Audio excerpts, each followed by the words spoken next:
Hi hello ಎಲ್ರಿಗೂ ನಮಸ್ಕಾರ. Welcome back to my YouTube channel. ನಾವು ಇವಾಗ ಕೌಶಿಕ್ನ ಪಾರ್ಕ್ ಕರ್ಕೊಬಂದಿದ್ದೀವಿ ನಮ್ಮ ಮನೆ ಹತ್ರ.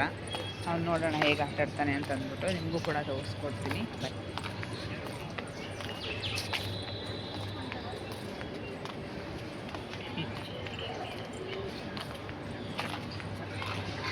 ನೋಡೋಣ, ಮಣ್ಣಲ್ಲಿ ಬಿಡೋಣ. ಮಕ್ಕಳಿಗೆ ಮಣ್ಣಲ್ಲಿ ಬಿಟ್ಟರೆ ಬ್ಲಡ್ ಸರ್ಕ್ಯುಲೇಷನ್ ಚೆನ್ನಾಗಾಗುತ್ತೆ. ಮತ್ತು ಕಾಲು ಹೆಜ್ಜೆ ಇಡೋದು ನೀಟಾಗಿ ಪರ್ಫೆಕ್ಟಾಗಿ ಇಡ್ತಾರೆ. ನಾರ್ಮಲ್ ಟೈಲ್ಸಲ್ಲಿ ಇಡೋದಕ್ಕೂ ನಾರ್ಮಲ್ ಮಣ್ಣಲ್ಲಿ ಇಡೋದಕ್ಕೂ ತುಂಬಾ ವ್ಯತ್ಯಾಸ ಇರುತ್ತೆ. ನೋಡೋಣ, ಚಿಕ್ಕ ಪಾರ್ಕ್ ಅಲ್ಲ, ದೊಡ್ಡದೇನೆ ಇದು. ಬಟ್ ಇವನು ಆಟೋ ಥರದ್ದು ಯಾವುದೂ ಇಲ್ಲ. ಈ ಕಡೆ ಈ ಕಡೆ ಈ ಕಡೆ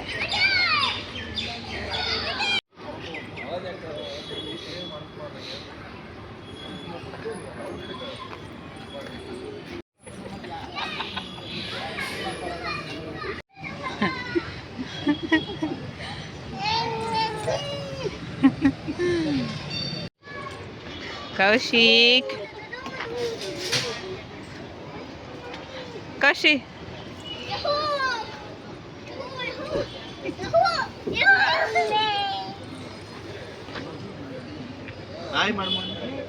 ಹಾಯ್ ಮಾಡ ಅಣ್ಣಗೆ. ಇಲ್ಲ ಎತ್ಕೊ, ಅವ್ನು ಕೂರಿಸ್ಕೊಂಡು ಆಡಿಸ್ಬೇಕಷ್ಟೆ. ಅವನಿಗೆ ಬರಲ್ಲ ಕೂತ್ಕೊಳ್ಳೋಕ್ಕೆ, ಬರಲ್ಲ ಬಿಡು ಅವನಿಗೆ.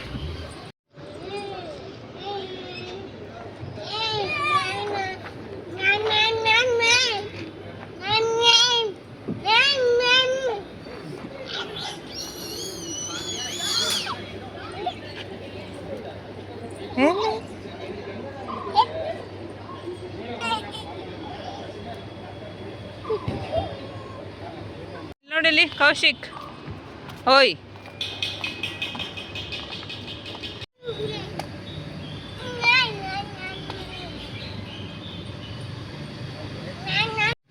ಈ ಪಾರ್ಕಲ್ಲಿ ಏನು ಅಷ್ಟೊಂದು ಚಿಕ್ಕ ಮಕ್ಕಳು ಆಟಾಡೋ ಥರದ್ದು ಏನೂ ಇಲ್ಲ. ಎಲ್ಲ ಸ್ವಲ್ಪ ದೊಡ್ಡವರು ಆಟಾಡೋ ಥರದ್ದೇನೆ ಇದೆ.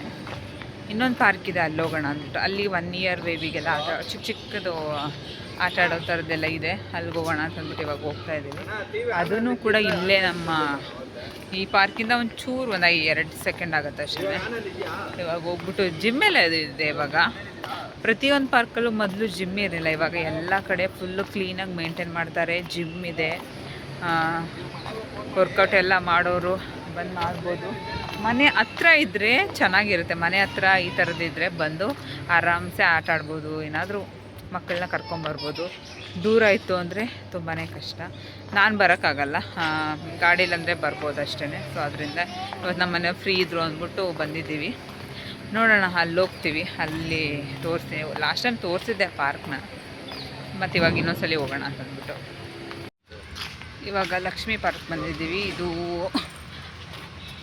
ನಮ್ಮ ಮನೆ ಹತ್ರ ಅಂತ ತುಂಬ ದೂರ ಏನಿಲ್ಲ, ಸ್ವಲ್ಪ ಹತ್ರ ಇದೆ. ಲಾಸ್ಟ್ ಟೈಮ್ ತೋರಿಸಿದೆ, ನಾನು ನಮ್ಮಮ್ಮ ಬಂದಿದ್ವಲ್ಲ ಆ ಪಾರ್ಕ್ಗೆ ಮತ್ತೆ ಬಂದಿದ್ದೀವಿ. ನೋಡೋಣ ಇಲ್ಲಿ ಯಾವ ಥರ ಆಟ ಆಡ್ತಾನೆ ಅಂತಂದ್ಬಿಟ್ಟು. ಲಾಸ್ಟ್ ಟೈಮ್ ಬಂದಿದ್ದಾಗ ಒಂದು 5-6 ಆಗಿತ್ತು, ಸೊಳ್ಳೆ ತುಂಬ ಇತ್ತು. ಇವತ್ತು ಸ್ವಲ್ಪ ಜಲ್ದಿ ಬಂದಿದ್ದೀವಿ. ಈ ಥರ ಮಕ್ಕಳನ್ನ ಕರ್ಕೊಂಬಂದರೆ, ಸ್ವಲ್ಪ ಜಲ್ದಿ ಕರ್ಕೊಂಬಂದರೆ ಸೊಳ್ಳೆ ಎಲ್ಲ ಸ್ವಲ್ಪ ಕಚ್ಚೋದು ಅವಾಯ್ಡ್ ಮಾಡ್ಬೋದು. ಇಲ್ಲಾಂದರೆ ಜಾಸ್ತಿ ಸೊಳ್ಳೆ ಇರುತ್ತೆ, ಕಚ್ಚಿಬಿಡ್ತವೆ. ಅದರಿಂದ ನೋಡಿ, ಎಲ್ಲ ಪಾರ್ಕಲ್ಲೂ ಕೂಡ ಆಟ ಸಾಮಾನು ಎಲ್ಲ ಹಾಳಾಗೋಗ್ಬಿಟ್ಟೈತೆ. ಎಲ್ಲ ಹಾಳು ಮಾಡಿಬಿಟ್ಟಿದ್ದಾರೆ ನೋಡಿ. ಎಲ್ಲ ಜೋಕಾಲಿಗಳೆಲ್ಲ ಕಿತ್ತೋಗ್ಬಿಟ್ಟೈತೆ, ನೀಟಾಗಿ ಹಾಕ್ಸಿಲ್ಲ ಅಷ್ಟೇ.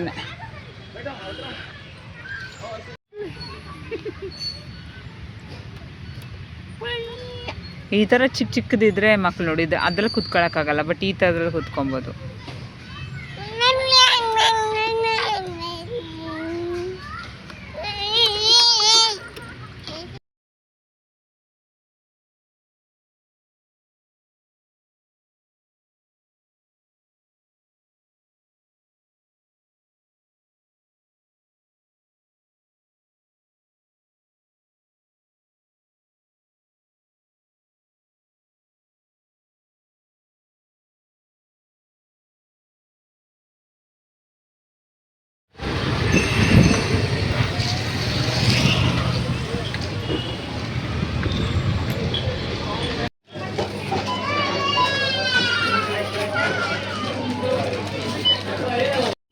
ಒಂದು ಸ್ವಲ್ಪ ರೇಷನ್ ತರಬೇಕಾಗಿತ್ತು. ಏನು ಜಾಸ್ತಿ ಏನಿರಲಿಲ್ಲ, ಮೇಯ್ನಾಗಿ ಅಕ್ಕಿ ತರಬೇಕಿತ್ತು ಅಂದ್ಬಿಟ್ಟು ಒಂದು ಸ್ವಲ್ಪ ಹೋಗಿದ್ವಿ.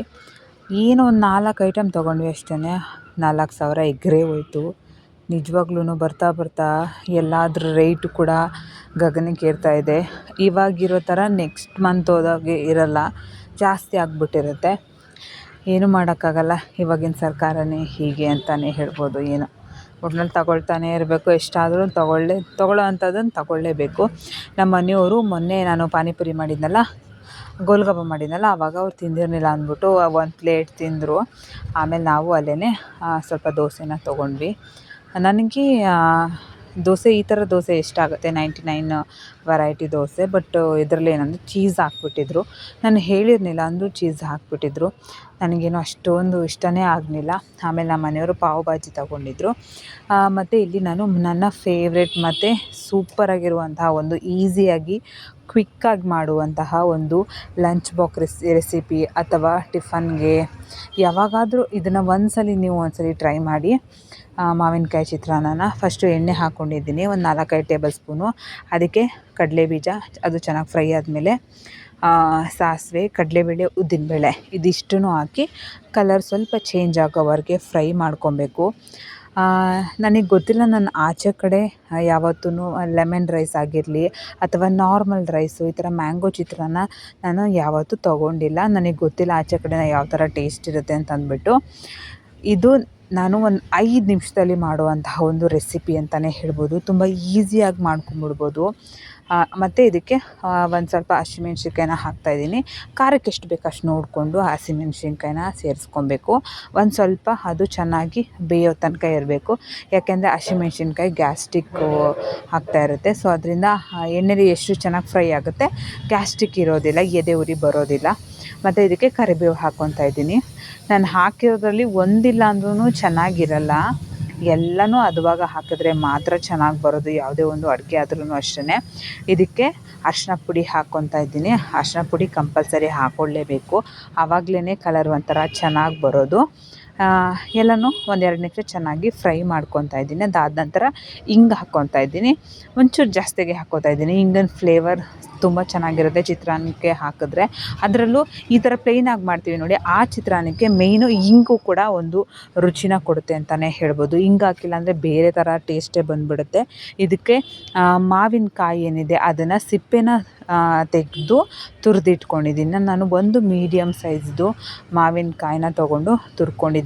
ಇದು ಒಂದು 5 ನಿಮಿಷ ಚೆನ್ನಾಗಿ ಬೇಯಬೇಕು, ಆವಾಗಲೇ ಚೆನ್ನಾಗಾಗೋದು. ಹಿಂಗೆ ಹಾಕಿ ಹಂಗೆ ಚೆನ್ನಾಗಿ ಮಿಕ್ಸ್ ಮಾಡಿಬಿಟ್ಟು ಹಿಂಗೆ ತೆಗೆದುಬಿಟ್ರೆ ಆಗೋಲ್ಲ. ಅದೆಲ್ಲ ಚೆನ್ನಾಗಿ ಸ್ಮ್ಯಾಶ್ ಗೊತ್ತಾಗುತ್ತೆ, ಅದು ಚೇಂಜ್ ಆಗುತ್ತೆ. ಏನು ಮಾವಿನಕಾಯಿ ಚೇಂಜ್ ಆಗುತ್ತೆ, ಸ್ವಲ್ಪ ಚೆನ್ನಾಗಿ ಬೆಂದಿರುತ್ತೆ. ಅದಕ್ಕೆ ಅಲ್ಲಿ ತನಕ ಚೆನ್ನಾಗಿ ನಾವು ಸ್ವಲ್ಪ ಫ್ರೈ ಮಾಡ್ಕೊಬೇಕು. ರುಚಿಗೆ ಎಷ್ಟು ಬೇಕೋ ಅಷ್ಟು ಉಪ್ಪನ್ನ ಹಾಕ್ಕೊಬೇಕು. ಇದಕ್ಕೆ ನಾನು ಈ ಮಾವಿನಕಾಯಿ ಹುಳಿ ಕಡಿಮೆ ಇದೆ, ಅದಕ್ಕೋಸ್ಕರ ನಾನು ಒಂದು ಅರ್ಧ ನಿಂಬೆಹಣ್ಣು ಹಾಕ್ಕೊಂಡಿದ್ದೀನಿ. ಹುಳಿ ಇರೋ ಅಂಥದ್ದಾದರೆ ನಿಂಬೆಹಣ್ಣು ಅವಶ್ಯಕತೆ ಇರೋದಿಲ್ಲ. ಹುಳಿ ಇಲ್ಲ, ಇದು ಸ್ವಲ್ಪ ಸ್ವೀಟಾಗಿ ಬರುತ್ತೆ. ಸೊ ಅದರಿಂದ ನಾನು ಲೆಮನ್ನ ಆ್ಯಡ್ ಮಾಡ್ಕೊಂಡಿದ್ದೀನಿ. ನಿಮ್ಗೆ ಇಷ್ಟ ಆಯಿತು ಅಂದರೆ ಹಾಕ್ಕೊಬೋದು, ಇಲ್ಲ ಅಂದರೆ ಇಲ್ಲ. ಮಾವಿನಕಾಯಿ ಚಿತ್ರಾನ್ನಕ್ಕೆ ಯಾವಾಗಲೂ ಸ್ವಲ್ಪ ಹುಳಿ ಮುಂದೆ ಇದ್ರೆ ಒಂಥರ ಟೇಸ್ಟ್ ಸಿಗುತ್ತೆ, ಇಲ್ಲಾಂದರೆ ಅದು ಸ್ವಲ್ಪ ಸ್ವೀಟ್ ನಾರ್ಮಲ್ ಅಂತ ಅನ್ನಿಸ್ಬಿಡುತ್ತೆ. ಕೆಲವೊಬ್ರಿಗೆ ಇಷ್ಟ ಆಗುತ್ತೆ, ಕೆಲವೊಬ್ರಿಗೆ ಇಷ್ಟ ಆಗೋಲ್ಲ ಹುಳಿ ಮುಂದಿರೋದು. ಬಟ್ ನನಗೆ ಮಾವಿನಕಾಯಿ ಚಿತ್ರಾನ್ನ ಅಂದರೆ ಸ್ವಲ್ಪ ಹುಳಿ, ಉಪ್ಪು, ಖಾರ ಎಲ್ಲ ಚೆನ್ನಾಗಿ ಇದ್ದರೆ ತಿನ್ನೋಕ್ಕೂ ಕೂಡ ಚೆನ್ನಾಗಿರುತ್ತೆ. ಉಪ್ಪನ್ನ ನಾನು ನೋಡಿಕೊಂಡು ಹಾಕ್ಕೊತಾ ಇದ್ದೀನಿ.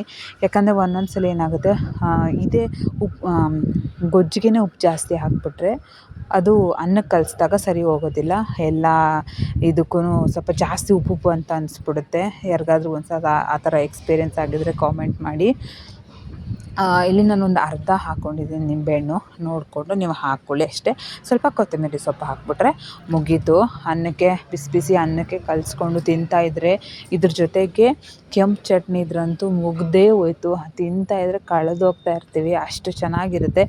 ಒಂದು ಸತಿ ಈ ಒಂದು ರೆಸಿಪಿನ ಟ್ರೈ ಮಾಡಿ, ಡೆಫಿನೆಟ್ಲಿ ನಿಮ್ಗೆ ಇಷ್ಟ ಆಗುತ್ತೆ. ನನ್ನ ಫೇವ್ರೆಟ್ ಅಂತಲೇ ಹೇಳ್ಬೋದು. ನಾನು ಈ ಮ್ಯಾಂಗೋ ಸೀಸನ್ನಲ್ಲಿ ಇದು ಸೆಕೆಂಡ್ ಟೈಮ್ ಮಾಡ್ತಾ ಇರೋದು. ಯಾವಾಗ ಮಾಡಿದ್ರು ನಾನು ಮಾವಿನಕಾಯಿ ಚಿತ್ರಾನ್ನನಂತೂ ಸಖತ್ತಾಗಿ ಮಾಡ್ತೀನಿ. ಮಾವಿನಕಾಯಿ ಜಾಸ್ತಿ ಇತ್ತು ಅಂದರೆ ಮಾಡಿ ಇಟ್ಕೊಂಡ್ರೆ ಆಮೇಲೆ ನೆಕ್ಸ್ಟ್ ಟೈಮ್ ಬೇಕಾಗುತ್ತೆ. ಡಿಮಾರ್ಟಿಂದ ಒಂದೆರಡು ಬಾಕ್ಸ್ ಕೂಡ ತೊಗೊಂಬಂದು ಸ್ವಲ್ಪ ಬೇಕಿತ್ತು ಅಂದ್ಬಿಟ್ಟು. ಇವತ್ತಿನ ಬ್ಲಾಗ್ ನಿಮಗೆ ಇಷ್ಟ ಆಗಿದ್ದರೆ ಪ್ಲೀಸ್ ಲೈಕ್, ಶೇರ್, ಕಮೆಂಟ್ ಮಾಡಿ, ಸಬ್ಸ್ಕ್ರೈಬ್ ಮಾಡಿಕೊಂಡು ಸಪೋರ್ಟ್ ಮಾಡಿ. ಮತ್ತು ನೆಕ್ಸ್ಟ್ ವೀಡಿಯೋದಲ್ಲಿ ಸಿಗ್ತೀನಿ. ಅಲ್ಲಿ ತನಕ ಬಾಯ್, ಲವ್ ಯು ಆಲ್.